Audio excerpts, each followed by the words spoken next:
more sharply than she intended. A small, choking sob came from the back of the car. Despite her stressed state, Claire felt a stab of guilt. "I don't want Granny to die," Emma wailed. "Neither do I, Emma."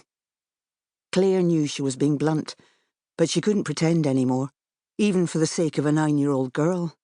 "Will Granny go to heaven?" Claire didn't answer immediately.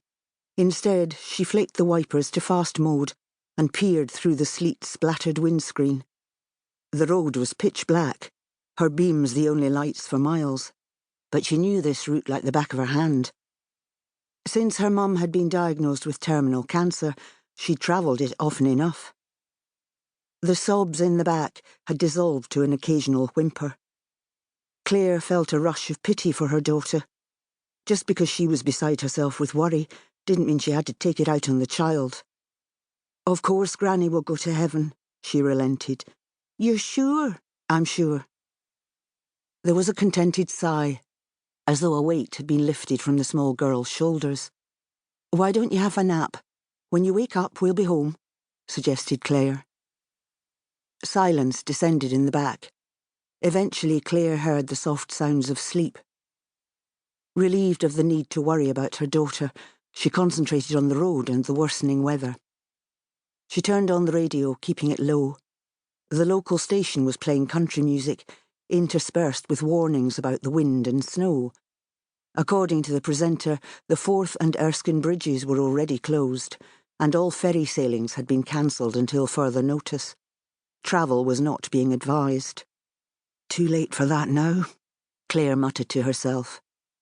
As if in response, a sudden gust caught the car broadside, throwing it towards the left-hand verge. Claire yanked the wheel round, narrowly avoiding hitting a fence post. Shit! She would have to slow down, especially on the more exposed sections.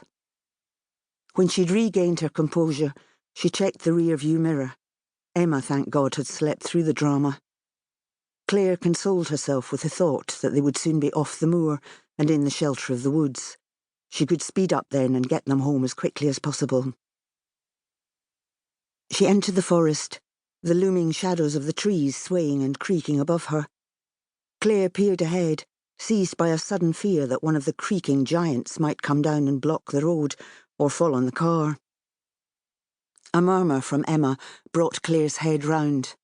"Okay, sweetie." She waited for an answer, suddenly craving the sound of another human voice, but Emma was fast asleep. Claire turned her attention to the rapidly whitening windscreen and tried to see through. The whirling snowflakes looked like fast-moving stars in the full beam of her headlights, so Claire dipped them. Then she saw a figure standing in the middle of the road. She slammed on the brakes and spun the wheel. Too late, she remembered that you were meant to turn into the skid. The car was in its own journey, ignoring her interference, slithering towards the steep embankment that dropped to the forest floor. For a torturous moment, the car balanced on the edge, then Claire's world turned upside down. Approaching consciousness brought a series of nightmarish images. An old woman, a sobbing child, dark shadows of trees bending and swaying above her. Then Claire's eyes flicked open, and she stared into utter darkness. She realised she had no idea where she was, or even who she was. Her head was empty of everything, except a searing red-rimmed pain. She tried to shift her body, suddenly aware that the reason she could not draw breath was because of a seatbelt biting into her chest. The seatbelt's sudden release sent her tumbling into a couple of inches of freezing water. A wave of panic hit as she imagined the car submerged and her trapped inside. There was air, but for how long? Taking a deep breath, Claire launched herself at the driver's door. Air escaped her lungs as her shoulder met the inside panel. The door groaned in its frame, but shifted only marginally. Claire waited anxiously for the sound of incoming water.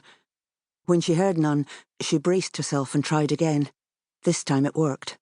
The door jerked open, and she heard the howl of the wind and the tortured creaking of trees.